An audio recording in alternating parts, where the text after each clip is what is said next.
Quero falar algo que vai ser uma grande bênção, mas antes disso, vamos dar uma olhada em Tito mais uma vez sobre a graça em 3 áreas da nossa vida no passado, a graça no presente e a graça no futuro. Isso está em Tito, capítulo 2. Vamos ver isso daqui a pouco, mas em Tito 2 diz, porque a graça salvadora de Deus se há manifestado, ela veio.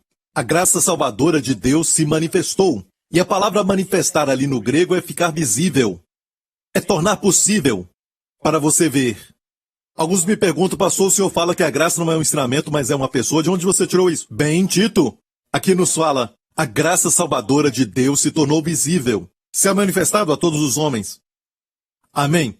Aquilo que muitas vezes é, de certa forma, intangível, não dá para falar se alguém tem a graça de Deus, a graça se manifestou. Ela se tornou visível. A graça salvadora de Deus se há manifestado a todos os homens, isso é a graça no passado, ensinando-nos que, renunciando à impiedade e às concupiscências mundanas, vivamos neste presente século sóbria e justa e piamente, amém, fazendo as boas obras. Olha, algumas pessoas dizem, viu, pastor Prince? Tem que ser zeloso, tem que praticar as boas obras, tem que ensinar as pessoas a viverem piamente. Não, a Bíblia não diz para ensinarmos, mas diz que a graça nos ensina. A graça salvadora de Deus é a graça que vai nos ensinar. Amém? Se pregarmos a graça corretamente, a graça vai ensinar lá por dentro. Posso ouvir um amém? Certo? Depois vamos ter a graça no futuro, e essa parte é negligenciada por muitas pessoas, e até por aqueles que ensinam sobre a graça. Parece muitas vezes que eles até, de certa forma, não ensinam sobre o arrebatamento, não creem mais no arrebatamento, porque pensam que é um pensamento moderno, mas olha bem isso é ignorância. Porque a Bíblia fala da graça em 3 dimensões. A graça que se manifestou, a graça no passado, a graça que nos ensina no presente, e aguardar o aparecimento do Senhor Jesus Cristo. Amém? Aguardando o aparecimento do Senhor Jesus Cristo, isso fala da graça no nosso futuro. Amém?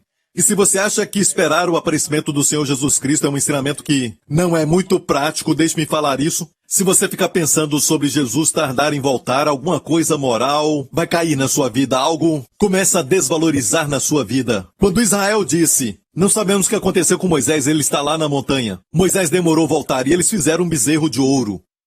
O Senhor falou sobre um servo que disse que o Senhor demora a voltar e ele começou a agredir então os seus conservos. Olha isso. O nosso estilo de vida vai ser afetado por aquilo que cremos no coração sobre a segunda vinda. Amém? Quando olhamos para o mundo de hoje, certo? Nós estamos vendo dias que estão ficando mais difíceis. Tempos perigosos, a Bíblia diz.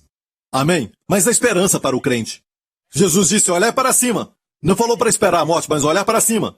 A vossa redenção, que é a redenção do corpo, se aproxima.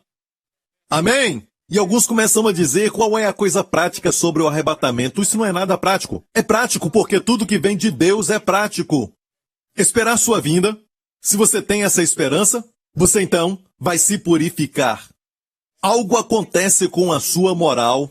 Amém? Te leva para um nível mais alto. Um tipo de excelência moral. Um crescimento moral, podemos dizer. Quando você espera a segunda vinda de Jesus, isso te purifica. Posso ouvir um amém? Em Romanos 8, nos diz que somos salvos nessa esperança. A salvação ali não está falando da salvação da destruição eterna. O salvo ali é a palavra sozo, salvos na esperança. A esperança da vinda do Senhor Jesus Cristo. E quando você a tem, o seu corpo responde, você vive a sozo.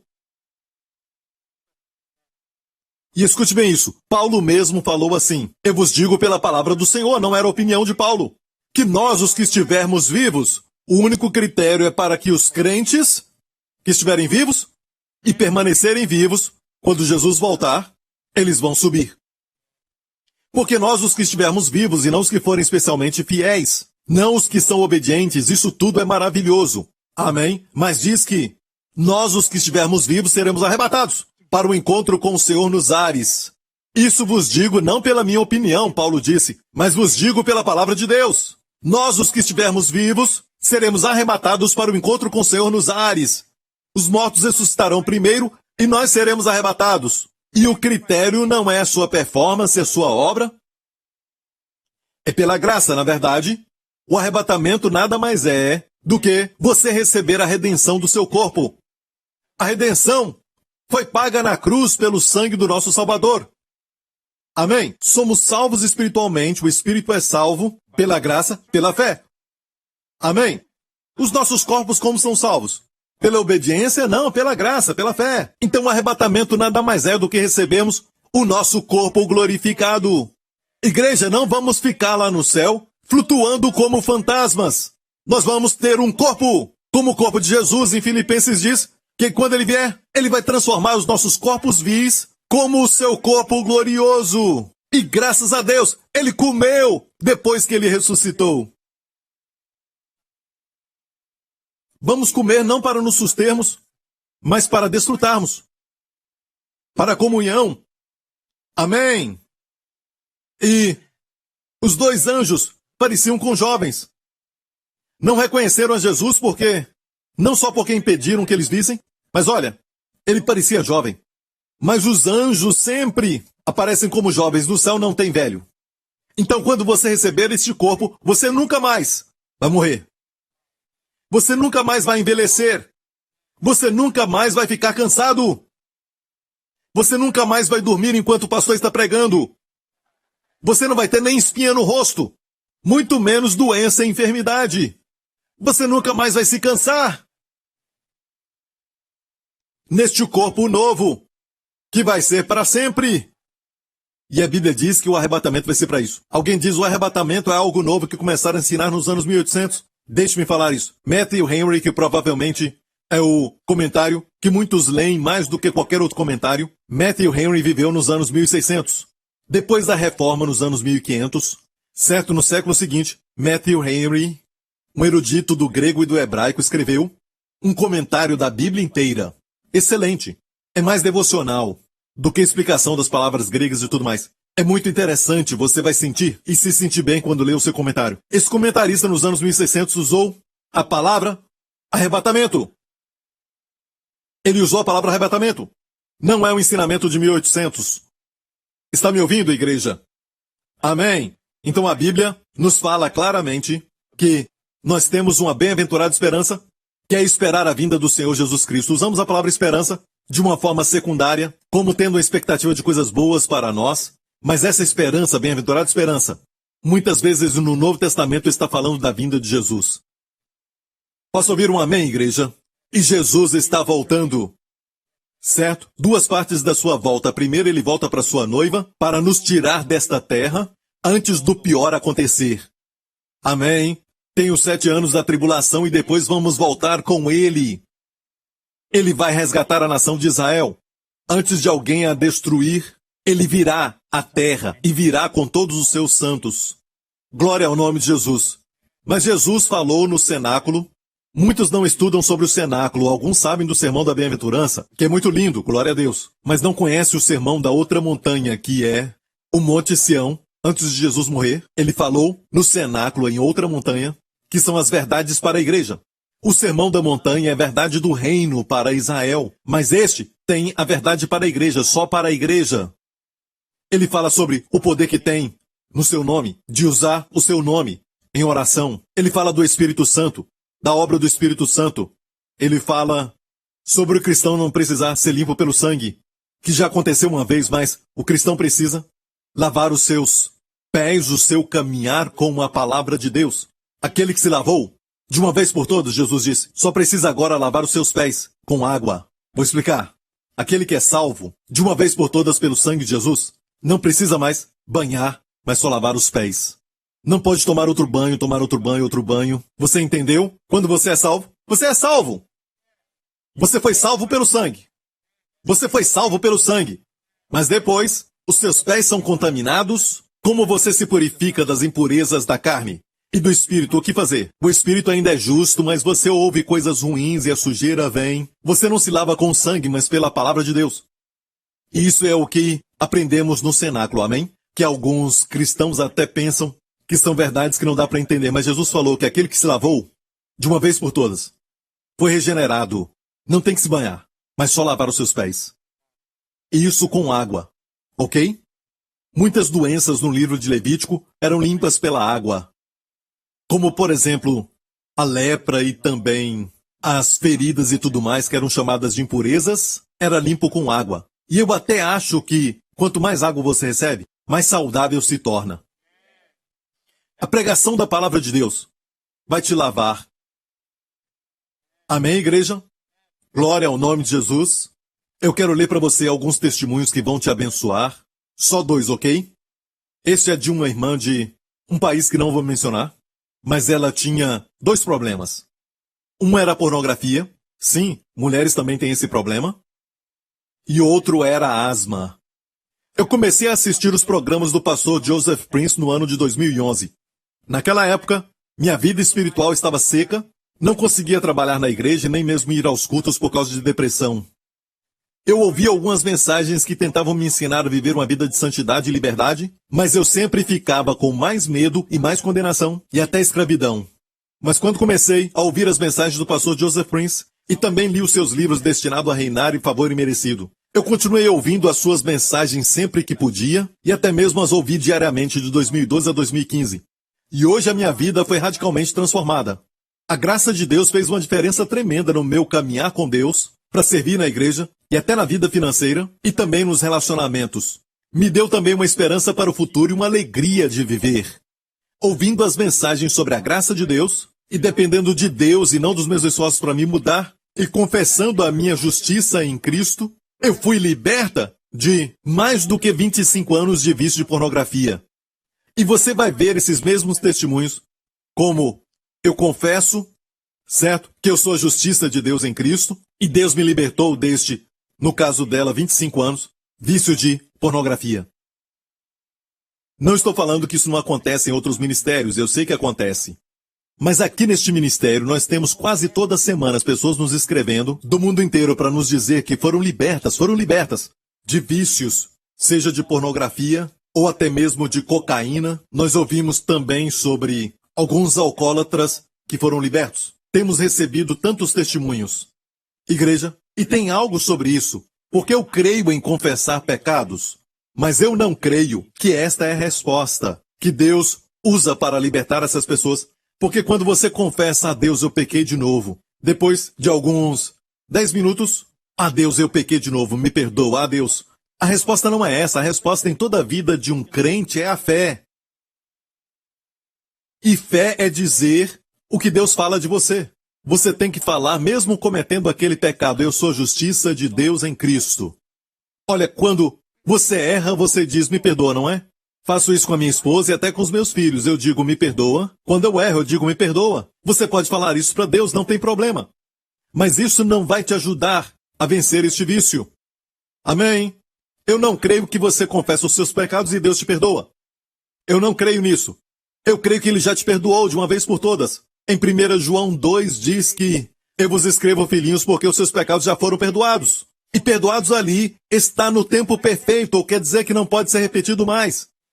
Então o capítulo 2 e o capítulo 1 podem estar em conflito? Ou então precisamos entender isso melhor, amém? Então eu creio sim em pedir perdão a Deus, eu creio nisso. Mas eu não creio que é a resposta para vencer um vício. Para vencer você tem que ter fé. Amém? E a fé vem quando você diz, Senhor, eu te agradeço porque eu sou a justiça de Deus em Cristo. O que é então confessar os pecados? Para Deus é homológio, a mesma palavra. Homo mesmo lógio, quer dizer a palavra, neste caso a palavra de Deus. Deus diz que já te perdoou. E o que você diz? Eu confesso os pecados como Deus. Eu concordo com Deus que Ele já me perdoou. É pecado e Ele já me perdoou. Amém? Mas ficar confessando os pecados pode te levar a uma prisão ainda maior. Se você não faz isso pela fé, certo? Eu parei um pouco para você ver que quando as pessoas são libertas, elas sempre confessam, eu sou a justiça de Deus em Cristo. Então, eu ouvi as mensagens sobre a graça e confiei em Deus para me transformar e não nos meus esforços, e confessei que eu sou a justiça de Deus em Cristo. Eu fui liberta de mais do que 25 anos de pornografia. Eu também fui curada de um problema de asma que eu sofria por mais de 25 anos. Aleluia!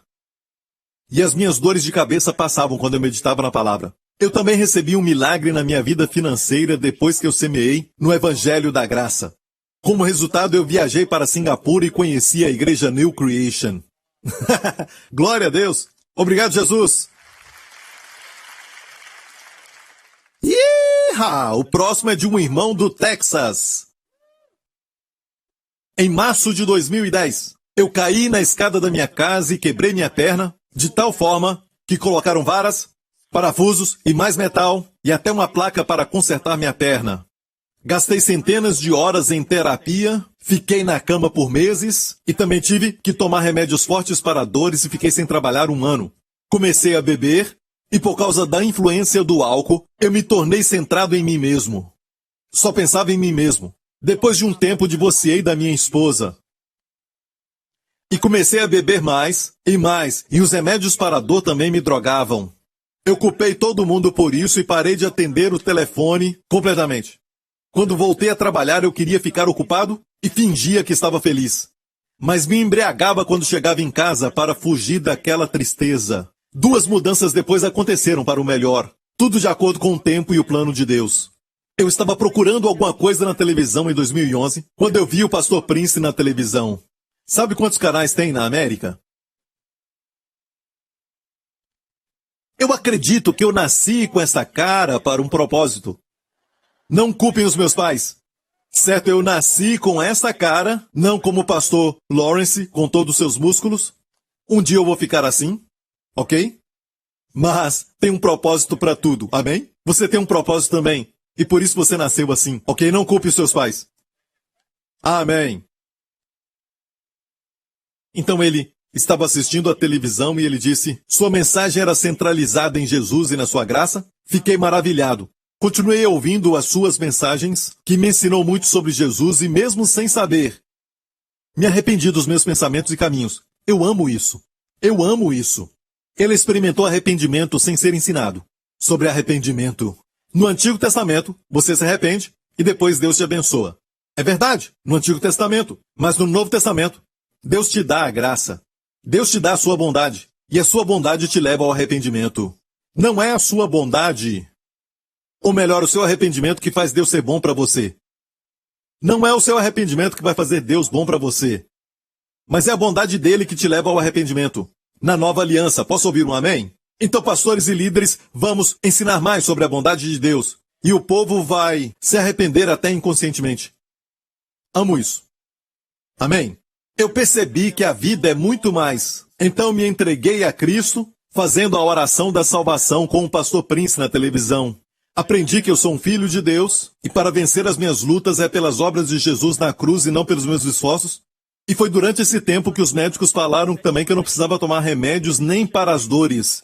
E quanto mais ouvia as mensagens do pastor Prince, melhor eu ficava e me sentia bem melhor. Finalmente entendi uma coisa importante. A minha cura e transformação não tinha nada a ver com o que eu tinha feito ou estava fazendo, mas pelo que Jesus fez por mim na cruz. E você pode observar e saber se uma coisa é de Deus ou não, é ver a quem está glorificando. Está glorificando o esforço humano ou glorificando Jesus? O nosso Redentor e também Salvador.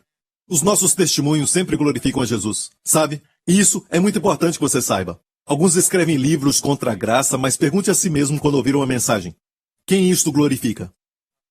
O próximo evento que mudou a minha vida foi quando contactei a menina que eu conhecia na escola. Nós começamos a namorar e casamos depois de alguns meses. Eu também fui liberto do meu vício do álcool no primeiro ano do casamento. Agora estou livre, escreveu com letras maiúsculas, das drogas e do álcool. Os dois estavam acabando comigo. Aleluia! Obrigado, pastor Prince, por tua ajuda, pois fui transformado pelo Senhor Jesus Cristo. 3 João 2. Amado, desejo que te vá bem em todas as coisas e que tenha saúde, assim como bem vai a tua alma. Falamos disso recentemente e mencionamos, sabe, no passado que alguns apontam os dedos e dizem para alguns grupos e até para a nossa igreja, isso é a teologia da prosperidade. É a teologia da prosperidade. Estão mostrando ignorância falando isso. Número 1. Não me importa se você é um professor, você está sendo ignorante porque não existe teologia da prosperidade. O Novo Testamento fala do Evangelho da Graça ou o Evangelho da Paz. Fala sempre o Evangelho da Graça ou o Evangelho da Paz. Quando Jesus estava aqui fisicamente, era chamado o Evangelho do Reino, porque ele anunciou o reino. Eles poderiam tê-lo como rei naquele momento, mas eles o rejeitaram. Mas Paulo chama o Evangelho de Evangelho da Graça e Paz. Posso ouvir um amém? Mas este Evangelho produz prosperidade. Eu não disse que todo mundo vai ser milionário, mas produz prosperidade, provisões, bênçãos. Amém? E também saúde. Senão, Jesus fez algo muito ruim quando ele veio aqui na terra, curando a todos que eram oprimidos do diabo, limpando os leprosos, curando os surdos, ressuscitando mortos. Ele fez todo tipo de milagres. Milagres de cura para o corpo. Amém? Deveria ter pelo menos um lugar onde o nosso Senhor chamasse um homem que estava com saúde dado a ele a lepra. Sabe? Porque constantemente ele nos mostrou que ele trazia saúde a todos. E se você chama o Evangelho de Teologia da Prosperidade, quero te dizer, leia a Bíblia. Leia o Evangelho, por favor. Quem é o nosso exemplo? Jesus Cristo. Aquele que viu, Jesus que viu o Pai. Conheça a vontade de Deus e o seu coração. Posso ouvir um amém? E sobre as provisões ele pegou um pouco, 5 pães e 2 peixes, e multiplicou para alimentar muitos. Foi o que Jesus fez. Ele não disse que todo mundo vai ficar milionário. Ele não prometeu isso. Mas ele disse que você vai receber prosperidade. Olha, 2 Coríntios capítulo 8. Porque já sabeis a graça de nosso Senhor Jesus Cristo, que sendo rico, por amor de vós se fez pobre, para que pela sua pobreza enriquecesseis. Olha, alguns dizem que isso é ficar rico espiritualmente, ok? Vamos considerar isso. Então Jesus, mesmo sendo rico espiritualmente, por amor de vós, se fez pobre espiritualmente, para que pela sua pobreza enriquecesseis espiritualmente. É isso aí? Ah, sim. Então, ele era rico espiritualmente, mas se fez pobre espiritualmente, para ficarmos ricos espiritualmente. Olha, tudo isso, se é espiritual, o resto também tem que ser espiritual. Mas infelizmente, esse capítulo 8 de 2 Coríntios, já observou os versos que estão antes disso, e o capítulo depois, o 9? Sabe o que é? Está falando de dar dinheiro. A igreja da Macedônia falando para Paulo, certo? Para pegar os fundos e dar para as igrejas pobres que estavam em Corinto. Ou em Roma. E Paulo falou aos coríntios, olha, sabe o que essas pessoas fizeram na Macedônia? Nos imploraram para pegar dinheiro e ajudar os pobres que estão em Roma. Ele falou aos coríntios, todo o dinheiro, que ele fala também no capítulo 9, o próximo, Deus ama o que dá com alegria, aquele que pouco semeia, colhe pouco, aquele que semeia muito. O contexto todo fala de dinheiro. E por isso, você não pode tirar este verso do contexto. Se tirar um verso do contexto, você vai ficar então com aquilo que chamamos de pretexto. É um pretexto, certo? Não, amigo. Não está falando de Jesus na cruz se tornando pobre, algo assim. Mas fala do fato de que uma das últimas coisas que ele viu na cruz foram as suas vestimentas. Talvez que a sua mãe fez e era um roupão bonito de um bom material que os soldados tiveram que lançar sorte sobre ele. Ele não tinha nada no seu corpo. Quando foi pendurado, se tornou pobre, para que você se torne rico. Posso ouvir um amém? Se pobreza é algo bom, então no céu tem que ter pobreza. Mas não, amigo, pobreza é algo ruim. Mas eu sou contra alguns pregadores que falam somente sobre versos de doação. Falam só de versos sobre prosperidade física. E eu acho que existem algumas verdades sobre pregadores que vivem muito acima da igreja que é pequena. Eles tinham que sacrificar um pouco mais pelo bem da igreja. Mas se a igreja cresce, talvez podem ter alguns privilégios e tudo mais. Mas eu acho, olha, pastores e líderes, falo isso de coração. Amém? Não permita que o lindo nome de Jesus seja manchado. Mas nós sabemos que Deus prometeu provisão e Deus prometeu cura. Certo? Posso ouvir um amém? A igreja do final dos tempos vai estar se orgulhando da sua riqueza, dizendo, sou rica, não preciso de nada. Jesus vai dizer, você é cega e está nu. É a igreja de Laodiceia. E Laodiceia quer dizer, as pessoas reinam. Vai haver um tempo na igreja que não vai ter mais autoridade. Eu vou para a igreja quando sentir vontade, eu não tenho que prestar contas para ninguém, não existe diácono nem nada. Laodiceia, o povo reina. Triste. Quer dizer o quê? Que cada um faz o que acha certo aos seus olhos. Amém? Não quero me tornar como a igreja de Laodiceia, mas a de Filadélfia, que coexistiu com a igreja de Laodiceia. Na verdade, isso é uma outra mensagem. Essa mensagem é mais para a liderança aí. Eu acho que vocês são líderes. Amém? Vocês estão se levantando, então? E aqui diz, em 3 João, versículos 1 e 2, amado, desejo que te vá bem em quantas coisas? Quantas coisas? Te vá bem em todas as coisas. Será que isso inclui finanças também? Tem que ser todas as coisas. Inclusive na família, no seu casamento, amém? Nos relacionamentos. E aqui diz todas as coisas, a palavra todas ali é paz, no grego que não é somente, todas em tudo, mas também em todo tipo. É variado, é em diferentes tipos de prosperidade. Em todo aspecto da sua vida, isso não é lindo? E que tenha saúde saúde física, pastor, isso aqui é saúde espiritual. Não, como vai bem a tua alma, e é espiritual. Certo? Então, saúde aqui é saúde física. Deus está nos ensinando, porque amados aqui são pessoas que sabem que são amadas. Amado, desejo que te vá bem em todas as coisas. Em todas as coisas. Eu oro para que te vá bem em todas as coisas. E que tenha saúde. Como vai bem a tua alma? E hoje eu quero colocar o foco em como vai bem a tua alma. Ou seja, essa prosperidade exterior e essa saúde física tem que ser na mesma proporção, assim como no grego é a palavra katos, que quer dizer na mesma proporção de sua alma prosperando. E por muitos anos, eu, na verdade, fui ensinado que a prosperidade da alma é a renovação da sua mente. É um bom ensinamento, isso é muito bom. É muito bom, eu concordo com isso, certo? A prosperidade da alma quer dizer que você memoriza um verso por dia. Tudo bem, pode memorizar até 3 versos se quiser, certo? E alguém diz que a prosperidade da alma é, sabe, isso, aquilo, fazer jejum. Não tenho problema com isso. Muitos de nós precisamos disso.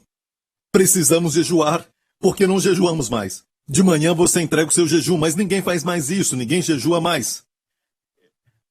Quase ninguém jejua mais, mas olha bem, você não vai morrer se fizer um jejum, ok? Vai ficar mais saudável se você fizer um jejum, mas olha isso. Eu sou a favor de tudo isso, mas não é melhor analisar o contexto? Por que este homem, Gaio, para quem João escreveu, por que sua alma prosperou? Vamos ver o verso 1. O presbítero que era João ao amado Gaio, a quem em verdade eu amo. Amado, olha, o que fazia a alma de Gaio prosperar? Porque Deus não colocou este pequeno livro na Bíblia só para nos provocar ou escrever para Gaio. É para todos nós. A alma de Gaio prosperava. Por que prosperava? Vamos ver a resposta no contexto. Amém? E ele disse a quem em verdade eu amo. Tudo tem a ver com a verdade. Olha, vamos ver o verso 3 depois do 2? João dizendo para ele, porque muito me alegrei quando os irmãos vieram e testificaram da tua verdade, como tu andas na verdade. Não tenho maior gozo, imagina o pai falando para você, não tenho maior gozo do que este, o de ouvir que os meus filhos andam na verdade. E ele disse que andam na verdade, andam na verdade. Então este Gaio tinha sua alma próspera, porque ele guardou a verdade, ele andou na verdade, mas quando você perguntar para um cristão, você pergunta o que é a verdade aqui, eles vão dizer que é não falar nenhuma mentira. E isso é importante. Eu não gosto de pessoas que mentem, principalmente quem tem relacionamento comigo. Eu tenho dificuldade de me relacionar com pessoas que mentem. Amém? Mas o fato é este. A verdade aqui não está falando sobre não mentir, falar a verdade. Não está falando disso, mas está falando aqui de Jesus. A verdade sempre se refere a Jesus. Jesus falou, eu sou o caminho, a verdade e a vida. E a verdade está em Jesus. Amigo, a verdade é o nosso Senhor Jesus Cristo. Devemos ter informação correta e precisa sobre Ele para crescermos mais na graça dEle e receber o favor de Deus. Se você deseja mais favor, se você quer shalom, mais paz, mais bem-estar, mais plenitude, mais paz no coração, para receber isso precisamos crescer na graça. E a graça e a paz serão multiplicadas no conhecimento de Deus e do Salvador Jesus Cristo. Crescer na graça e no conhecimento do Senhor Jesus Cristo, em outro versículo diz isso. A única forma de receber mais favor não é fazer mais. Fazer o bem é importante, as boas obras são importantes, fazer o bem é uma evidência da nossa salvação, mas não é a condição para a salvação. A condição para a salvação é pela graça e pela fé, não obras. Mas depois que você é salvo, a evidência vai chegar. Olha o testemunho dessas pessoas. Você acha que receberam isso pelas boas obras? Eu não acho. Eles se alegram que Jesus fez isso por eles. Mas o céu chama isso de boas obras. Amém? Porque é uma evidência da salvação. Mas não é a condição, as boas obras não são condições para a salvação. Está me ouvindo, igreja? Posso ouvir um amém? É como o Senhor, quando ele disse na sua palavra, tive fome e me deste de comer. Tive sede e me deste de beber. Estive na prisão e tu me visitaste. E os justos vão perguntar, Senhor, quando fizemos isso? Quando tivemos com fome e te demos de comer? Quando tivemos com sede e te demos de beber? Quando tivemos na prisão? Ok, os justos não estavam conscientes das suas boas obras. Quando te vimos? Mas olha o outro grupo. Os injustos. O Senhor disse, estive na prisão e não me visitaste. Tive fome e não me deste de comer. Tive sede e não me deste de beber. Eles falam, quando te vimos com fome e não te alimentamos? Quando te vimos e quando não fizemos isso? Quando não fizemos isso? Então, os injustos dessa história, e a salvação não é pelas boas obras, mas pela graça, mas é evidenciada pelas boas obras. Então, eles são conscientes das suas obras. Quem realmente é salvo não fica pensando nas boas obras. Quando te vimos assim? Quando fizemos isso? O outro grupo disse, quando nós não fizemos isso? Está ouvindo, igreja? Amém? Hey! Amém, pastor Prince, glória a Deus, aleluia. Essa igreja presbiteriana, olha. Ok, então a verdade... Olha, ele escreveu isso para um nome chamado Gaio, está aqui no verso 1. Vamos ver. O presbítero é o amado Gaio, e Gaio era o mesmo homem. Este Gaio foi o mesmo homem que foi anfitrião do apóstolo Paulo. Em Romanos 16, Paulo disse, Gaio, meu hospedeiro. Viu isso? Gaio, meu hospedeiro. Certo? Gaio era um homem muito hospitaleiro. Certo? Ele exercia o amor. Mas a razão por que ele exercia o amor era porque ele caminhava na verdade. E a verdade tem a ver com Jesus. Vamos ver em 3 João? Porque muito me alegrei quando os irmãos vieram e testificaram. Não era Gaio dizendo, olha, sabe, João, eu amo dar, eu amo abençoar. Eu sou abençoador, sabe? A gente ouve muito disso hoje. A autopromoção. Mas na verdade ninguém testificou de Gaio sendo generoso. As outras pessoas testificaram. A João. Me alegrei quando os irmãos vieram e testificaram da tua verdade, como tu andas na verdade. Olha, esse andar na verdade não é andar em amor. Crer na verdade, andar na verdade, vai fazer você andar em amor. A razão por que Gaio era generoso, porque ele era hospitaleiro, é porque ele cria na verdade. Eu vou chegar a isso. Agora imagina um pai falar isso, não tenho maior gozo do que este de ouvir que os meus filhos andam na verdade. Que verdade é essa? Tem a ver com Jesus. Agora vamos para 2 João. 2 João. O livro antes deste, ok? Este livro é muito especial. O ancião, que era João, a senhora eleita e a seus filhos. Esta é a única carta do Novo Testamento escrita para uma mulher. E quem é contra o ministério de mulheres tem um problema com essa carta. Foi escrita para uma mulher e para os seus filhos. Em uma casa. Certo? A senhora eleita e a seus filhos, as quais amo na verdade, não somente eu, mas também todos que têm conhecido a verdade. Olha aí mais uma vez. Por amor da verdade que está em nós. Qual é a verdade que está em nós? Ok, quero deixar bem claro que só tem uma verdade que habita em nós. O Espírito da Verdade. O Espírito Santo é conhecido como Espírito da Verdade. E ele é quem está em nós. Estou certo? Depois ele diz, e para sempre estará conosco. Quem é a verdade que vai estar conosco para sempre? Jesus. Então quem está em nós é o Espírito da Verdade? E quem está conosco é o Senhor Jesus, que para sempre está conosco. Ele é a verdade. Você está entendendo isso? Mas por que tudo isso, pastor Prince? Por que tudo isso sobre a verdade? Eu vou te falar por quê. João foi incumbido de uma verdade. A verdade de Jesus, em termos de quem ele é, 100% Deus e também homem. 100% Deus, 100% homem. Na época que João escreveu o seu evangelho, e também as epístolas 1ª, 2ª e 3ª João, havia esta seita, este movimento forte que estava acontecendo. Até na época de Paulo já tinha começado. São os agnósticos. Agnósticos eram conhecidos desde aquela época. Se você vai numa livraria e você lê que Maria Madalena era esposa de Jesus e tudo mais, isso é dos agnósticos. Eles falavam disso. Eles diziam que Jesus nunca veio em carne.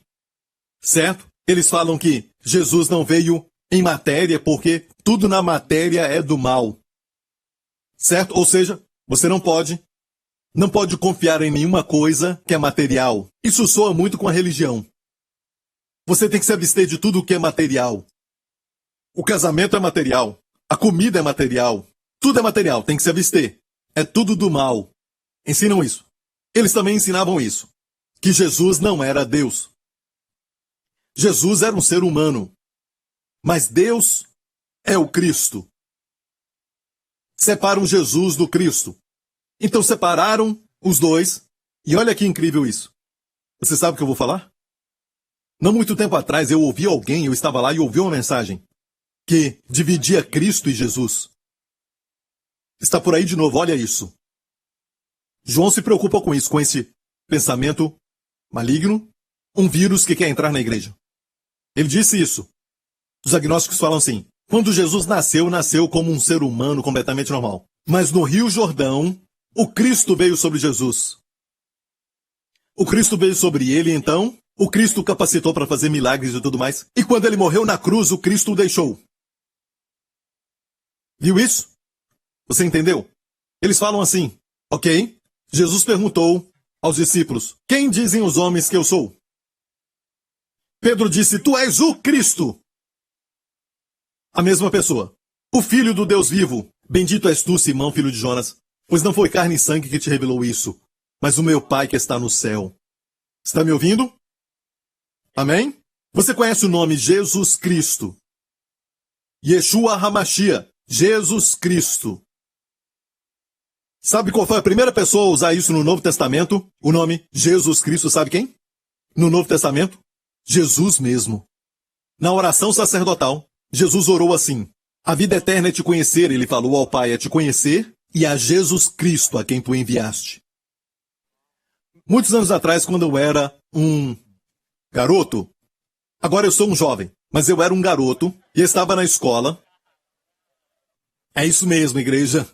Vocês sabem muito bem que eu não vou ficar velho, ok? E eu me lembro que eu me envolvi com o ocultismo, eu queria poder na minha vida e tudo mais. Eu não sabia, na verdade, que eu estava sendo preso pelas garras das trevas. Graças a Deus ele me libertou. Porque eu aprendi que eles têm uma consciência do Cristo, eles têm uma consciência disso e usam a palavra Cristo. E até hoje eles têm esse livro por aí, muito popular, sabe? Eles querem que você aprenda algum tipo de segredo para você prosperar e tudo mais. E eu fui atraído a isso, a este engano. Uma das coisas que me atraiu foi porque eu já estava indo na igreja e eu vi que no livro tinha essa coisa de Cristo, a consciência de Cristo. E dizem que todo mundo tem um Cristo neles. Temos que meditar, fazer alguns mantras para entrarmos em contato com o Cristo interior. E Jesus, na verdade, desenvolveu tanto isso. Jesus desenvolveu o Cristo. É tudo agnóstico e eu não sabia disso. Está me ouvindo? Você ouviu isso? O Espírito, no final dos tempos, não vai ser anti-Deus. Tem gente fazendo coisas más em nome de Deus. O Espírito do final dos tempos é o Espírito do anticristo. Eles tentam tirar Cristo ou Jesus da situação. Ou separar os dois, entendeu? E isso vai afetar a sua vida. Isso vai afetar a sua prosperidade. Está tudo ligado a isso. Está me ouvindo, igreja? A prosperidade da alma vai ser afetada. E João se preocupava com isso. E por isso que em 1 João capítulo 4, amados, não creais a todo espírito, mas provai se os espíritos são de Deus, porque já muitos falsos profetas se têm levantado no mundo. Nisto conhecereis o Espírito de Deus. Igreja, tem muita gente lá fora, muita gente na televisão. Como saber se o Espírito é de Deus? Nisto conhecereis o Espírito de Deus. Todo espírito que confessa que Jesus Cristo veio em carne é de Deus. Jesus Cristo, uma pessoa, veio em carne, é de Deus. E todo espírito que não confessa que Jesus Cristo veio em carne não é de Deus. Mas esse é o espírito do anticristo, do qual já ouvistes que havia de vir, e eis que já agora está no mundo. Filhinhos sois de Deus e já os tendes vencido. Porque maior é o que está em vós do que o que está no mundo. Este é o contexto. Ora, escuta, tem muitos anticristos, mas um anticristo ainda virá. Eu acho que já está aqui. Mas A forma de vencer o anticristo é saber que é maior o que está em você do que o que está no mundo, ok? Vamos voltar agora para a prova de fogo, dada pelo Espírito Santo. Vamos voltar agora ao verso 2, ok?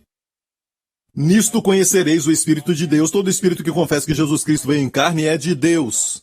Todo espírito que confessa que Jesus Cristo veio em carne é de Deus. Posso fazer uma pergunta? Sim, o que é isso? Você já leu isso e perguntou o que é isso? Olha, ok, alguns dias atrás, sabe, o ministro de louvor, Sean, este homem com essa linda voz. Um dia eu vou ter uma voz como a dele.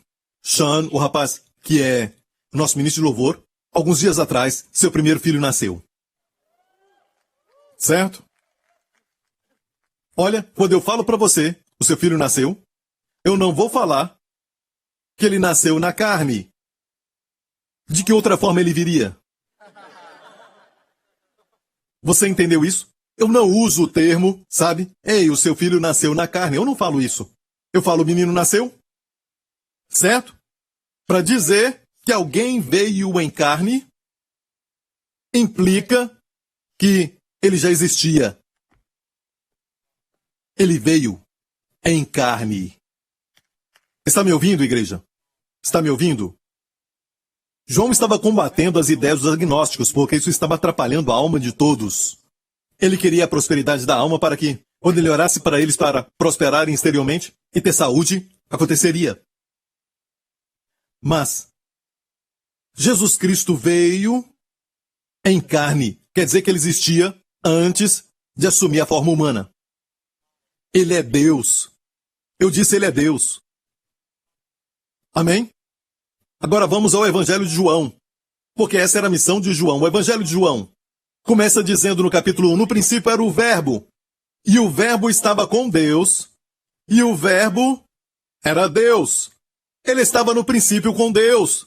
E é por isso, você entende quando eu falo que quando ele escreveu 1 João, o capítulo 1 de 1 João não é para os crentes.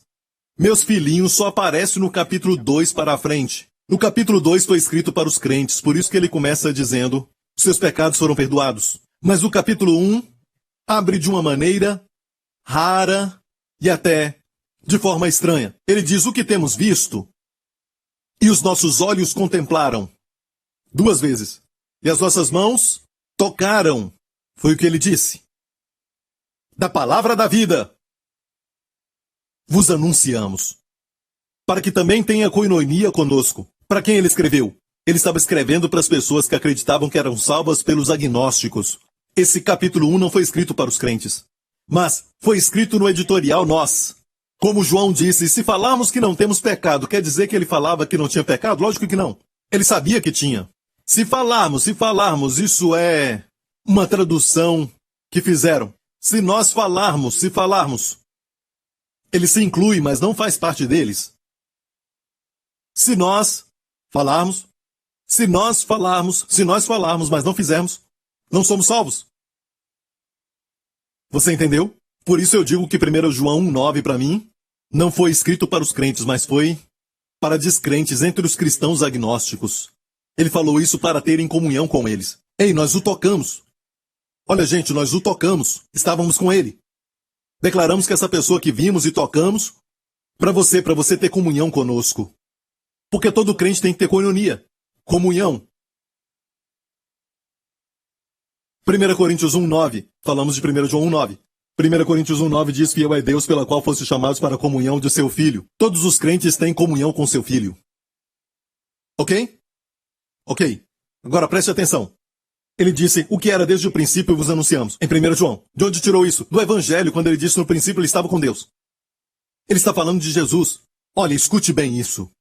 Você talvez está pensando aí, pastor, eu quero vencer na vida. O mercado imobiliário está ruim. E o senhor está falando de Jesus? Como isso vai me ajudar? Amigo, você tem que ter uma prosperidade que, sabe, não vai fazer você ficar abalado na sua alma. É uma prosperidade que você vai ficar bem, você vai desfrutar, até prosperidade exterior. Deus quer que a sua alma prospere. Amém? Deus quer que você prospere. Tem pessoas que prosperam com trabalho duro, trabalhando muito. Amém? Nas finanças, no mercado imobiliário, mas são muito pobres. Porque não prosperam em todas as coisas. Não prosperam em todos os aspectos. Como já disse antes, tem muitos pobres com muito dinheiro, mas são pobres. Deus quer que você prospere em todas as coisas.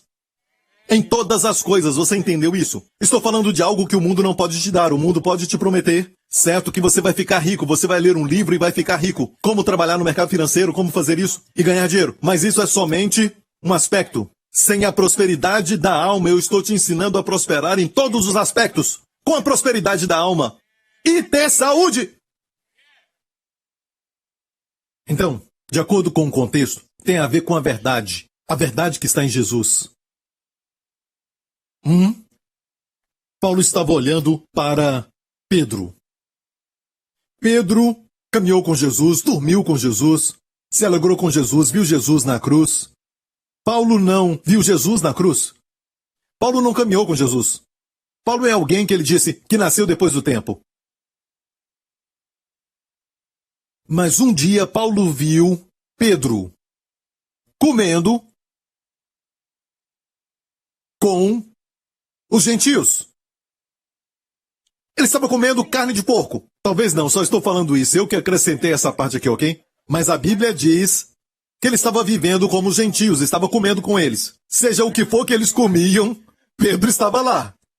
E então, alguém chegou, como acontece com você quando aquele guardinha vem de moto e você não colocou dinheiro no estacionamento, e de repente ele vem, certo? E você começa a correr. Alguém veio correndo e disse, Pedro, os rapazes de Tiago chegaram agora. E Tiago era o pastor da igreja de Jerusalém, certo? E os rapazes de Tiago foram visitá-lo. Então, olha, Pedro disse, joga tudo isso fora, ok? Joga fora o torresmo, o presunto.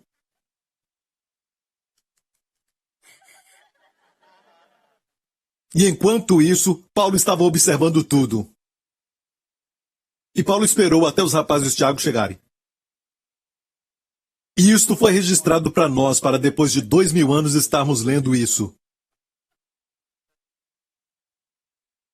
Na frente de todos eles, Paulo olhou para Pedro, que caminhou com Jesus, e disse, se você, sendo um judeu, vive como os gentios, certo? Ele o repreendeu. E antes de continuar com essa história, deixe-me falar algo. Paulo, certa vez, disse isso, quando eu vi que eles não caminhavam de acordo com a verdade. Quando eu vi que eles não caminhavam de acordo com a verdade. Quando eu vi que eles não caminhavam de acordo com a verdade. A verdade do Evangelho. Está me ouvindo? Pedro estava mentindo? Não. O que ele estava fazendo? Ele estava comendo. Mas como eles agiram quando o povo judeu que acreditava ainda na lei veio, certo? Paulo disse, olha, quando eu vi que eles não caminhavam segundo a verdade do Evangelho, eu o repreendi na frente de todos, dizendo que sendo tu um judeu, vive como os gentios, por que fala isso para os gentios? E ele disse, sabendo que os homens não são justificados pelas obras da lei, mas pela fé em Jesus Cristo. Está ouvindo, igreja? Até Barnabé foi induzido pela dissimulação e hipocrisia deles. Então, temos que entender esse termo caminhar de acordo com a verdade. Tem cristãos que têm uma moral boa, mas não andam de acordo com a verdade. O Evangelho da Graça vai te fazer caminhar na verdade. Está me ouvindo? É tudo sobre Jesus e o Evangelho. Vamos voltar. Deus quer que você prospere, ok? Na sua alma, porque tudo, a sua prosperidade em todas as áreas e a sua saúde é como o quê? Como a sua alma prospera, como o katós, que é no grego, que é a proporção daquilo. E eu quero que esta igreja, todos que estão me assistindo agora, todos que estão assistindo, talvez na internet ou na televisão, eu quero que a sua alma prospere. Até que o seu corpo seja coberto de cura. Até que tudo que você fizer prospere. Todas as áreas. Mas acontece assim, olha. Quem você vê que é Jesus vai até trazer prosperidade eterna. Céu ou inferno? Vamos voltar a esse assunto. Olha, no princípio era o verbo estava com Deus e o verbo era Deus. Ele estava no princípio com Deus. Todas as coisas foram feitas por ele. Jesus é o Criador. Ele fez tudo. E sem ele, nada do que foi feito se fez. Escutou isso? Nada do que foi feito se fez. Ok? Sem ele. Nele estava a vida. e a vida era a luz dos homens. Vamos para o verso 10. Ele estava no mundo. Então, este que é chamado o Verbo, que estava com Deus e que é Deus, ele estava no mundo. João disse, e o mundo foi feito por ele. E o mundo não o conheceu. Veio para o que era seu, e os seus não receberam. Mas a todos quantos o receberam, deu-lhes o poder de serem feitos filhos de Deus, aos que creem no seu nome. Olha isso. Isso é poderoso. Está pronto? Pense nisso. Qual foi a razão de João escrever o seu evangelho? Por causa dos agnósticos, com as heresias e mentiras. Ele escreveu as cartas também. E na verdade, olha, para aqueles que estudam a Bíblia, vemos um crescimento espiritual, certo? Pais, jovens, filhinhos. Essa palavra filhinhos é uma palavra genérica para crianças amadas, é a palavra teknon. Mas tem uma palavra, paidia, que é a palavra bebê. Um bebê não conhece o Senhor Jesus. Ele nasceu de novo, aceitou Jesus, mas João o chama de bebê. Conhece somente o pai, depois vem os jovens, a palavra de Deus é forte neles. Tem um foco na palavra, mas os pais o conhecem desde o princípio. Lemos agora mesmo. Vamos voltar para o início disso, deste capítulo. Ele estava no princípio com Deus. Conhecê-lo do princípio é conhecer Jesus. Os pais conhecem a Jesus. Essa verdade não é crescer espiritualmente no sentido de fazer mais, mas na verdade, uma apreciação maior pelo Cristo. Ok? Olha isso. Volte ao verso 10. Estava no mundo, e o mundo foi feito por ele, e o mundo não o conheceu. Veio para o que era seu, e os seus não o receberam. Escute bem isso. Você sabia que essas palavras que foram usadas duas vezes, o seu, foi usada duas vezes, o seu, veio para o que era seu, e os seus não receberam? Não são iguais. No grego, vou explicar. Jesus veio para o que era seu. O gênero no grego aqui é neutro. Não é masculino nem feminino, o que quer dizer que não é uma pessoa e não fala do povo. Aqui fala de coisas. Ele veio para suas coisas. Ele veio para sua própria posse. Ele veio para o seu mundo. Ele veio para o seu domínio. Ok? E o próximo? E os seus agora aqui é do gênero masculino. Certo? No grego. Que quer dizer povo. O seu próprio povo não o recebeu. Você entendeu? E você pergunta, o que é isso, Pastor Prince? Vou explicar. Ele veio para suas coisas. Ele veio para o seu mundo. Você sabe que tudo neste mundo o reconhece? Você sabia? Quando ele se levantou, o vento e as ondas se prostraram para ele. As coisas, o mundo que ele criou, o reconheceu. As almas e os corpos dos homens que vieram do pó da terra, os corpos dos homens o reconheceram. Quando ele falava a palavra, os corpos que estavam morrendo, os corpos que estavam enfermos, respondiam a ele com saúde. Honravam a ele. O honravam. Demônios gritavam e o imploravam. Alma essa figura, os demônios implorando. Chegou a hora. Os demônios o imploravam para não expulsá-los para o lago de fogo antes do tempo. Os demônios testificaram dele.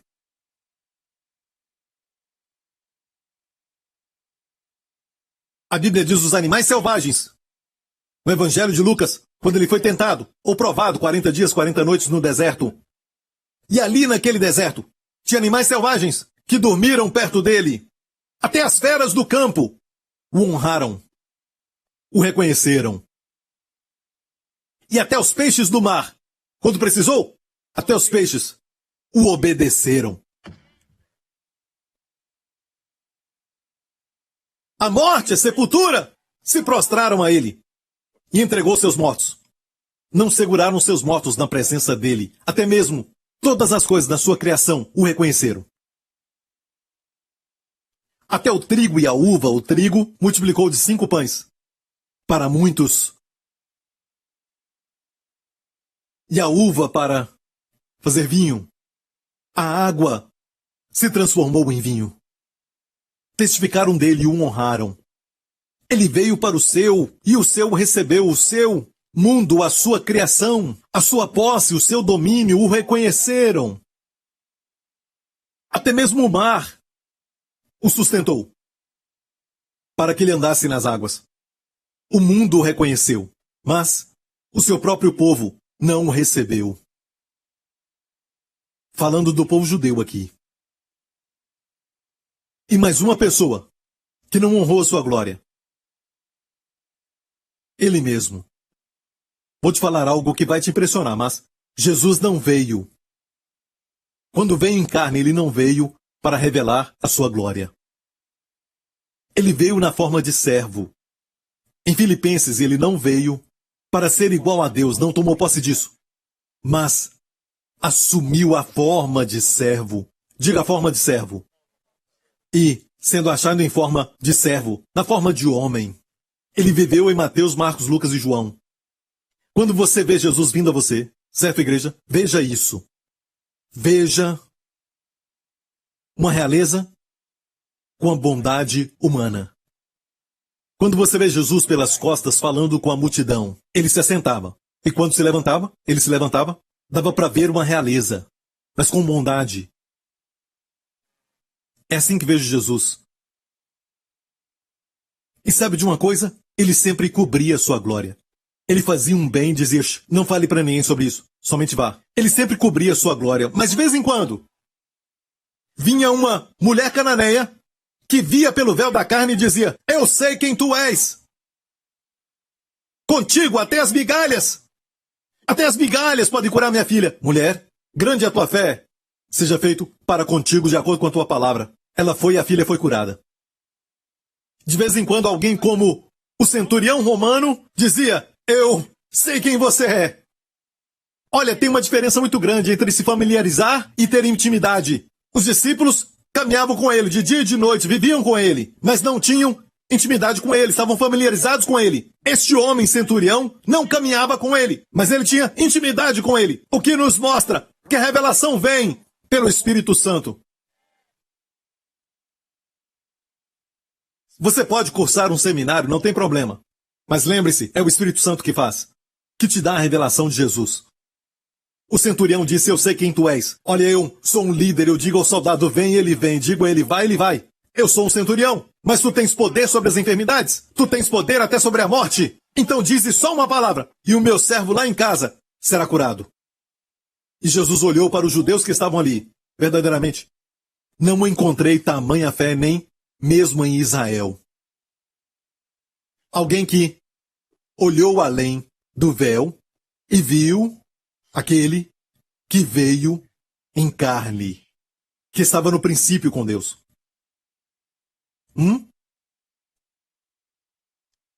Amém? Sabe, quando lemos a Bíblia, precisamos do Espírito Santo.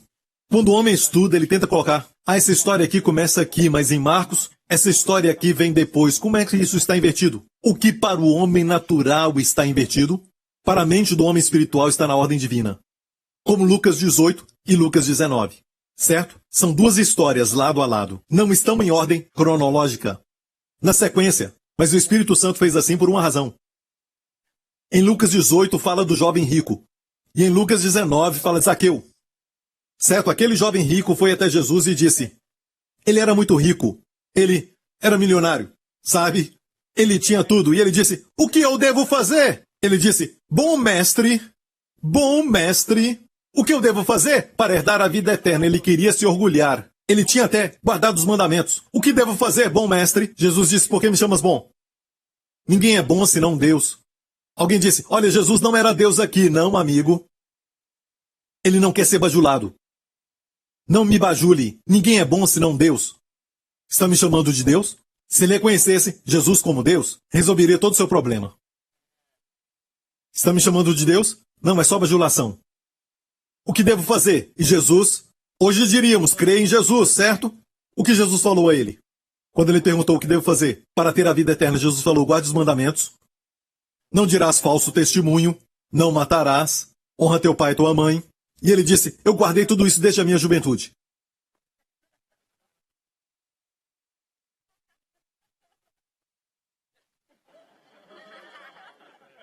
Senhor, tudo isso, tudo, ele disse, tudo isso eu guardei. E Jesus disse, só te falta uma coisa. Quando você se orgulha da lei, vai acontecer isso. Ele disse, te falta uma coisa. Vende tudo o que tens. E dê aos pobres, e venha, siga-me. Uau, que oferta seguir a Jesus! Ele se tornaria um dos discípulos. Amém? E se você está preocupado, relaxa. Ele não fala para todo mundo vender o que tem. Porque nem todo mundo tem o privilégio de segui-lo. Certo, ele estava testando aquele jovem. Vende o que tens e dê aos pobres. Por quê? Porque o primeiro mandamento, não terás outros deuses além de mim. E obviamente, este homem adorava a Mamon. E ele então se levantou e foi embora, triste. No próximo capítulo, Jesus saiu de Jericó. Em cima de uma árvore estava um cobrador de impostos de nome Zaqueu. Em hebraico, Zacai. O seu nome, Zaqueu, eu vou falar Zacai porque é um propósito para isso. Quando Jesus veio, o viu naquela árvore. E todo mundo sabia que ele era cobrador de impostos. E cobrador de impostos era alguém que cobrava impostos traindo o seu próprio país, por lealdade a uma outra nação que tinha conquistado o seu país. E assim ele também estava ficando rico. Ele tomou muitas coisas e mais tarde ele confessou que ele roubava das pessoas. Ele cobrava mais para ficar mais rico. Então, ninguém gostava de cobradores de impostos. Ok?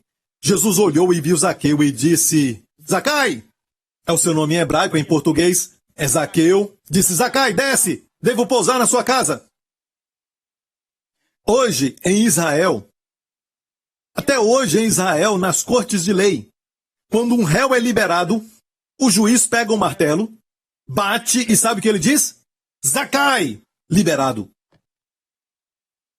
E Jesus olhou. Você viu que ele não chamou aquele jovem rico no capítulo anterior por nome? Ele guardava os seus mandamentos. Mas não tem um nome, aqui tem um nome. Zacai, liberado. Da boca de Jesus. Aquele que estava no princípio com Deus. O verbo. Desce, hoje eu vou comer contigo. E ele desceu. E todos sussurravam. O escândalo da graça. Alguém tem que escrever um livro. É pseudo-graça. A graça maluca. Jesus andou. Aquela realeza. A Bíblia diz que o seu parecer é como o cedro do Líbano. Em Cantares. Quando você vê Jesus, a fé nasce no coração. Amém? E também a alegria não é aquele tipo que te deixa hipnotizado, você nem pisca. Não é assim. Mas é, sabe, uma realeza com alegria. Uma bondade. E realeza. Sempre ocultando a sua glória. Mas não pode esconder completamente porque algumas vezes alguém o vê. Como no Monte da Transfiguração. E no final do jantar, todos comeram. E Zaqueu tinha chamado os seus amigos, os cobradores de impostos. Eles estavam comendo. Zaqueu se levanta.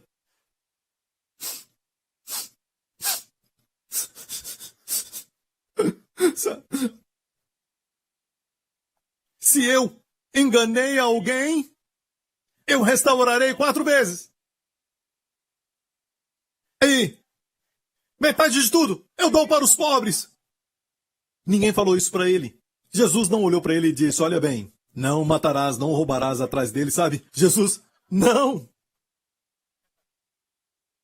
E Jesus riu. Eu creio que ele se levantou, o abraçou e então disse, hoje a salvação entrou nessa casa. Não se esqueça, ele falou com o judeu, ok? Então ele falou assim, hoje Yeshua chegou na sua casa. A salvação não é uma coisa, a salvação é ele.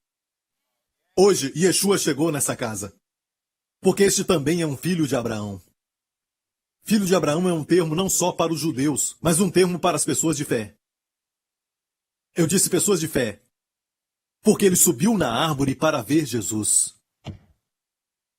Deus ama quando você quer ver Jesus. Está ouvindo, igreja? Deus ama quando você quer ver Jesus. Ok? Lucas 18 e 19, jovem rico e Zaqueu. Para o jovem rico, Jesus deu a lei. Jesus falou dos 10 mandamentos, não todos eles, mas uma parte. Mas sabe de uma coisa? Ele não abriu mão de nenhum dólar, um shekel.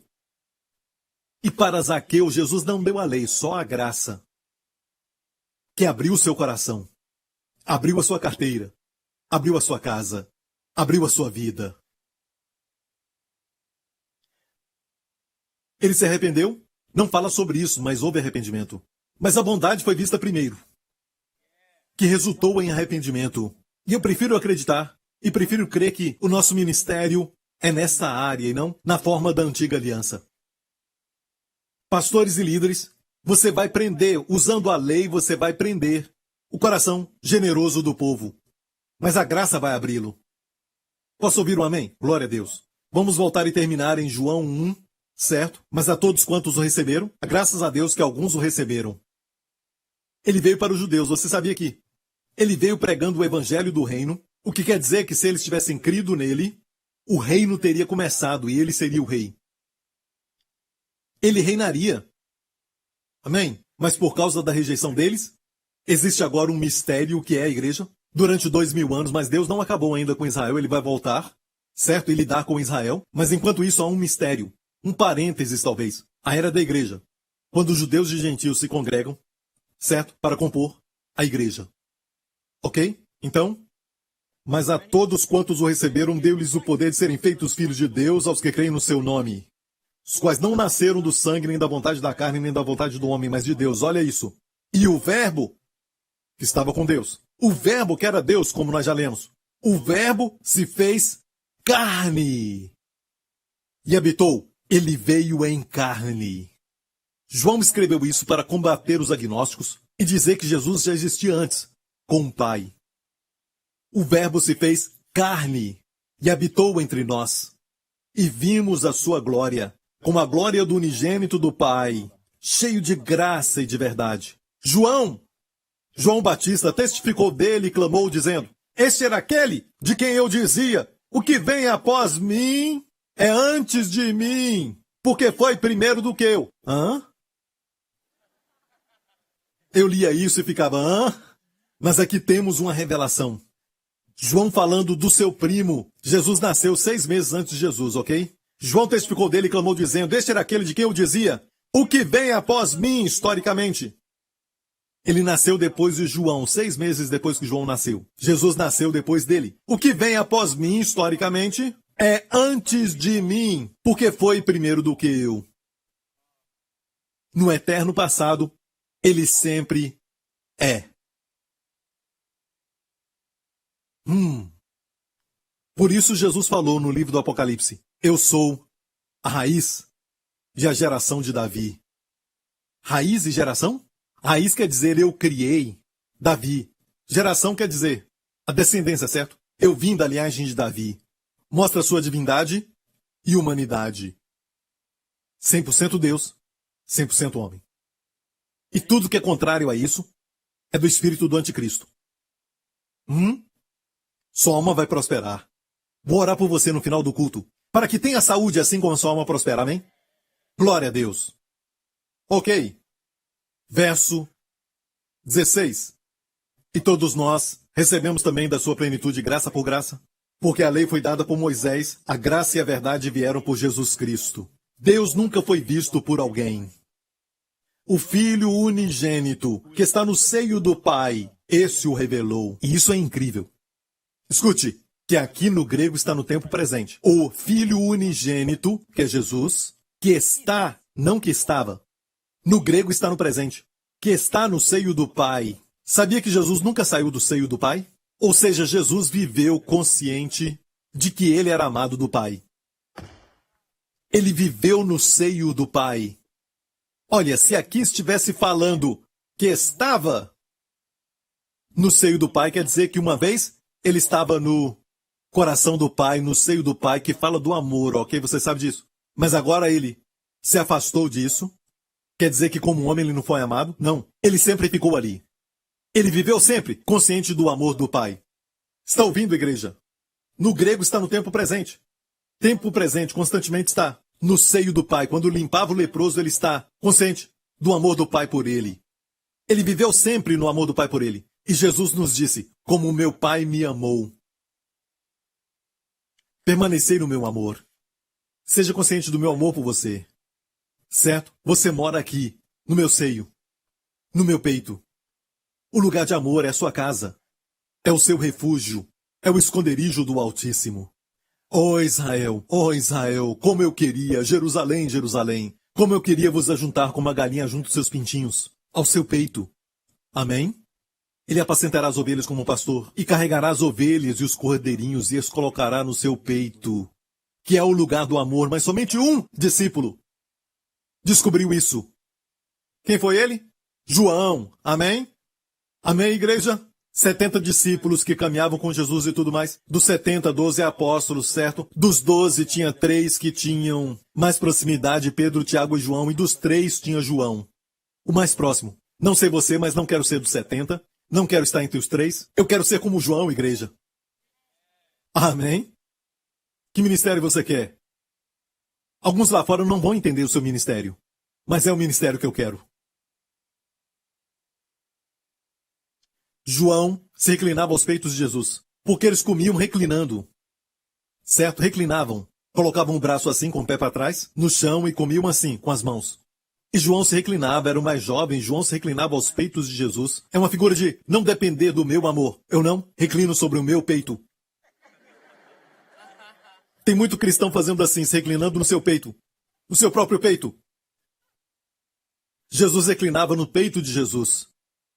E o que é isso? Eu descanso no seu amor por mim. Meu amor por ele vacila. Seu amor por mim é sempre forte e vigoroso. Seu amor por mim é inacabável. Seu amor por mim é incondicional. Quando eu não posso amar a minha família, eu posso me reclinar no seu amor e vai encher meu coração. Aí amarei a minha família. Eu devo sempre tentar estar no seio. Tem que ser o tempo presente para mim. Você ouviu? Mas tinha um outro discípulo. Seu nome era Petros, que quer dizer pedra, que representa a lei. E ele se orgulhava do seu amor. Ele disse, se todos os outros discípulos na cara deles. Isso aconteceu na última ceia. Se todos te traírem, Senhor, euzinho aqui. Eu mesmo, Pedro. Eu nunca vou te trair, eu nunca vou te abandonar. Onde o Senhor for, eu irei. Até os confins da terra, eu morro por ti, Senhor. Você vai fazer isso antes que o galo cante hoje? Tu me negarás 3 vezes. E você sabe disso. Ele negou a Jesus. Onde estava João? Aos pés da cruz. Mas olha isso, igreja. O que se orgulhava do seu amor pelo Senhor, sempre falha. Ele tinha boas intenções, ele amava o Senhor. Mas Deus não quer você dependente do seu amor por ele. Ele quer que você dependa do amor dele por você. Você não deve olhar para o seu amor por ele. Suas intenções são boas. Quero amar a Deus, Deus sabe disso e eu também sei disso. Mas Deus sabe que o seu amor por ele não basta. Mas o maior mandamento diz que eu devo amar ao Senhor de todo coração, alma e entendimento. Isso é a lei. Não estamos sob a lei. Deus sabia que não podíamos. Amém? Agora Deus diz, descanse no meu amor por ti. Até Jesus descansou no seio do seu Pai o tempo todo. E Jesus diz, descanse no meu seio. Amém? Pedro representa aquele que se orgulha do seu amor pelo Senhor. João se orgulhava do amor do Senhor por ele. Esse é o primeiro capítulo do Evangelho de João. Termina falando de seio. Certo? Bem aqui. Escute bem isso. O último capítulo de João. O Evangelho de João também termina com seio. Vamos ver isso. E vamos terminar essa mensagem, ok? E Pedro, voltando, se viu que o seguia aquele discípulo a quem Jesus amava, e que na ceia recostara sobre o seu peito. O primeiro capítulo fala do peito, e no último capítulo também. Ou seja, o começo e o fim da vida cristã não tem nada a não ser o amor de Cristo. Não o seu. Vendo Pedro a este, disse a Jesus, vamos ver então o que João estava fazendo. Olha bem, o discípulo a quem Jesus amava é uma outra mensagem que eu tenho, não vou falar muito sobre isso agora. Não é que Jesus o amava mais, mas João sabia. Por quê? Porque aqui é o Evangelho de João, e João escreveu o discípulo a quem Jesus amava. João praticava o amor de Jesus por ele. Se eu escrevo um livro e digo, 3 pastores estavam reunidos ontem à noite para um café, o pastor Gabriel, o pastor Lawrence e o pastor a quem Jesus ama. Amém? E eles têm que falar isso deles mesmos, então? João escreveu isso porque ele sempre praticava isso. Você não vê isso em Mateus, Marcos e Lucas, mas só neste evangelho. Ele conhecia o amor de Jesus. Então, o que João estava fazendo e Pedro voltando se viu que seguia aquele discípulo a quem Jesus amava? Ele estava seguindo. Uma razão por que Caleb continuou forte com 85 anos. Mais do que 3 vezes a Bíblia diz, que ele seguiu ao Senhor. E aqui temos João seguindo. Vendo Pedro a este, disse a Jesus: Senhor, e deste que será? Falando de João. Disse-lhe Jesus: se eu quero que ele fique até que eu venha, que te importa a ti? Segue-me tu. Então aquele que se orgulhava do amor do Senhor por ele estava seguindo. Mas aquele que se orgulhava do seu amor teve que receber uma ordem. Segue-me tu. Era um tipo de lei que foi dada a ele, um mandamento ou até mesmo um imperativo, se você quiser. Segue-me tu. Mas para João não tinha imperativo. João o seguia, sem saber que o seguia. Porque ele conhecia bem o amor de Jesus por ele. Olha isso, igreja, aleluia! Eu acredito que Deus quer levantar uma geração assim. E o nome de João quer dizer a graça de Deus, e Ohana é a graça de Deus. Pedro quer dizer pedra, muito típico. Olha, pastor, não é importante falar para as pessoas o que fazer? Sim, em alguns lugares que eu sempre vou, eu falo para eles o que fazer. Amém? Porque eles confiam em si mesmos. E eu tenho que falar para corrigir tudo isso. Mas, para o povo da graça, que conhece muito bem o amor do Senhor por eles, amém? Ensinamos coisas profundas. Verdades da igreja. Verdades das cartas. Amém? Por quê? Porque eles não vão adulterar. Porque conhecem a verdade. E viram a quem eles amam. Não ficam por aí bebendo e tudo mais. Amém? Agora é tarde, é muito tarde. Você já ouviu isso? Você já viu como Jesus é lindo? Não dá para desviar. Você vai ser um cristão miserável tentando beber e ainda vai contemplar a sua glória. Sabe? Isso não satisfaz mais. Isso aqui era gostoso, mas agora essa garrafa... Volte para a igreja. Amém? Fique com Jesus. Amém? Amém? Parece que não é gostoso mais ficar escondido e tentar encontrar alguém secretamente. Não parece que é mais gostoso e agora brigamos o tempo todo e... Eu não sei o que é, mas é a sua glória, amém? Isso muda tudo. E é por isso que a única forma de ter sucesso no seu pecado é sair da igreja. É fácil quando o pastor fica pregando um monte de rituais e tudo mais. As pessoas vão pecar e não vão se envergonhar. Mas quando fala de um Salvador que ama, eles não se sentem bem. Aqueles que pecam. Então saem. Pastores e líderes, preguem Jesus. É o que faziam no livro de Atos, eles pregavam Jesus. Posso ouvir um amém? Mas lembre-se disso. Não pregue somente sobre a sua humanidade, esquecendo a sua divindade. Amém? E só porque ele esconde a sua glória e usava palavras como eu de mim mesmo não faço nada, a não ser o que vejo o Pai fazer. Não use esses termos para poder diminuí-lo de forma alguma. Ele foi um homem independente de Deus. E isso mostra a sua glória. Ele veio para se ocultar. Ocultar a sua glória, mas às vezes a glória saiu um pouco. Alguma pessoa via a sua glória. Amém? Era como o tabernáculo com um véu, mas dentro tinha a glória Shekinah. Glória a Deus. Quando ele vier de novo, não haverá nenhum véu. Bloqueando a glória, ele não vai vir como servo mais. Ele voltará como um rei dos reis e senhor dos senhores. E todos o veremos. Amém? Glória a Deus, igreja. Aleluia! Glória a Deus! Glória a Deus! Aleluia! Amém? Olha, eu preguei uma mensagem um pouco diferente no primeiro culto. Eu falei sobre o poder de adquirir riqueza. Lembrarás do Senhor teu Deus e a assinatura de Jesus no hebraico, Aleph Tav. Quando Deus te dá poder para adquirir riqueza, vai ser tão espetacular. De repente alguém vai chegar e vai te dar talvez 10 milhões de dólares e você vai ver, é tão espetacular, você vai ver que isso veio de Deus realmente. Certo para você. Mas se acontece de forma sobrenatural, natural, talvez você vai ficar como o povo de Israel e vai dizer, o meu poder e a força do meu braço me deu essa riqueza.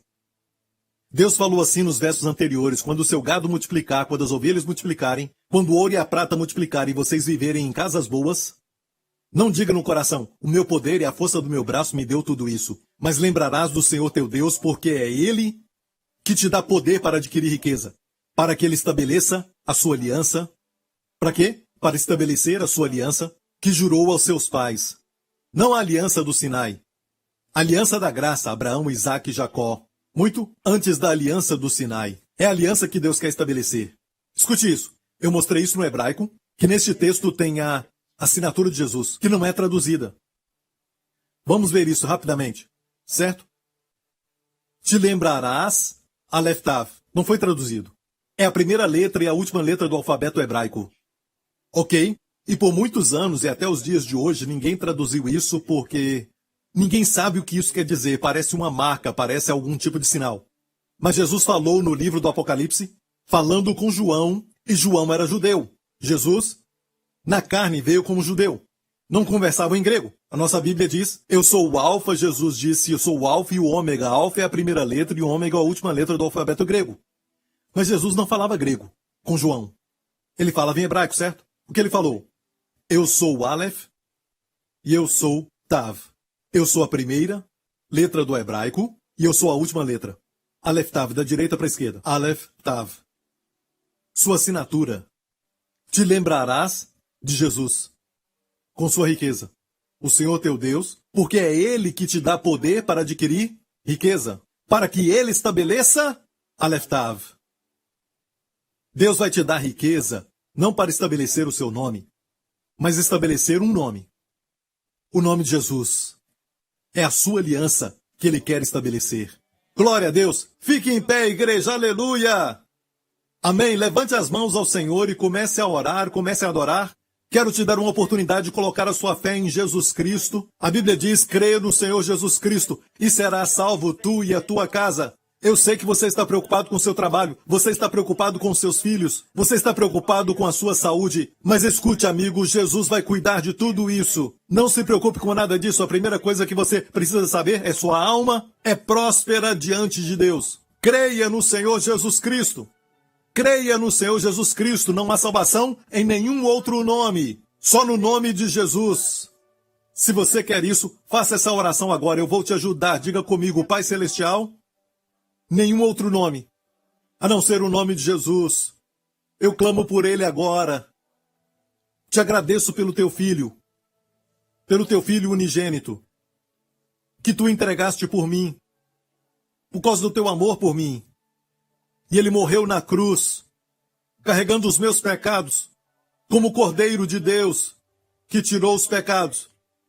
E tu o ressuscitaste dos mortos. Oh, aleluia! Jesus Cristo é o meu Senhor. Em nome de Jesus. Amém. Você é salvo. Amém? Se o arrebatamento acontecer hoje à noite, você vai subir conosco. Não tem segundo time, terceiro time ou quarto time, não. Somente um. E você vai conosco. Mas tem pessoas que vão crer no livro do Apocalipse, não são aqueles que vão ficar para trás, mas quem vai ser salvo, porque vão ver as minhas mensagens. As mensagens ainda vão ficar por aqui, certo? Os meus CDs e tudo mais, eu vou deixar. Ok? Muitas pessoas vão ser salvas durante a tribulação, isso vai ser muito difícil para eles na época. Amém? E para eles, certo? Jesus vai voltar. Certo? Para resgatar Israel e eles. Mas, igreja, o arrebatamento pode acontecer agora. Não tem nenhum sinal para se cumprir. Já estamos prontos.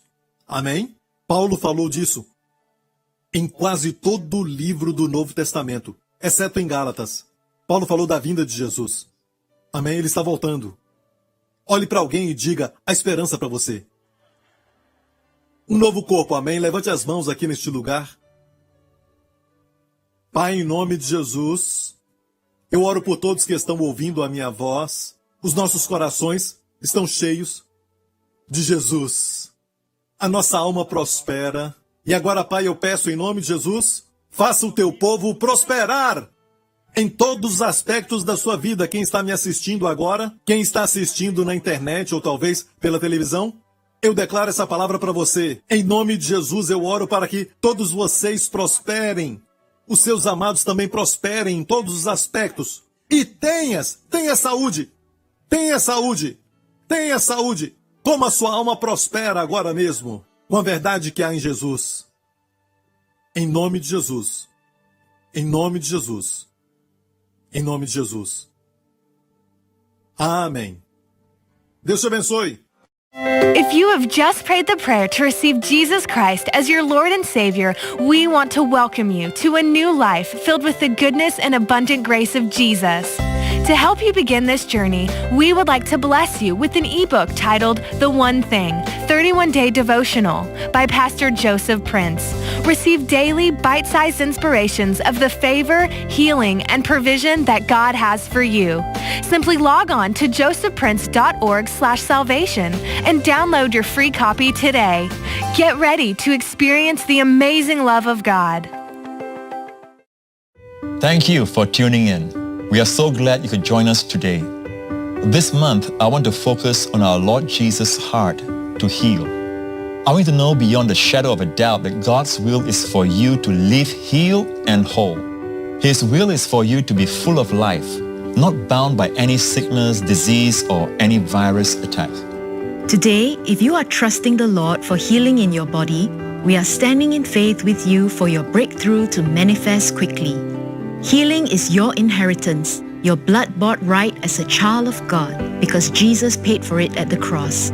So don't give up. We want to believe with you for your healing and complete recovery. Amen. And to help you receive this truth and walk in a greater measure of health and wholeness, I've asked my team to put together a special resource on healing. This resource will open your eyes to see God's heart for you to live strong, healed, and whole. I believe that as you listen to His now word about your healing, it will strengthen your faith and help you walk in a greater measure of strength, health, and life. So be sure to check out this month's special resource. Wendy and I love you, and we are praying for you and your loved ones to experience a fresh infusion of healing, health, and wholeness in Jesus' name. God bless you. This month, we would love to send you a copy of Joseph's special resource, Healed and Whole, as a thank you for your gift of support to our ministry. If you or someone you know is struggling with pain or sickness in their body today, don't lose hope. Let Joseph show you from God's Word how the Lord wants you healed, healthy, and whole. Catch a glimpse of the Father's heart for you and begin to experience God's restoration in every area of your life. Be bold to receive, because Jesus paid for it. And for a specific gift, receive a gift collection which includes Joseph's brand new 5-DVD album. Receive 360-degree healing, God's promise of divine health and wholeness. Surely He bore our diseases and carried our pains. Himself took our infirmities. When you have the person, you have the value of the work. Put your eyes on the Lord. Just to see Him, faith is there. Don't miss out on these great resources. Request your copy today and learn how you can experience God's divine healing and wholeness for you and your loved ones. Call us toll-free at 877-901-4300 or visit us at josephprince.org. Joseph Prince Ministries is a Section 501c3 nonprofit organization, and your gift is tax deductible for the amount that exceeds any fair market value of the materials you receive from us.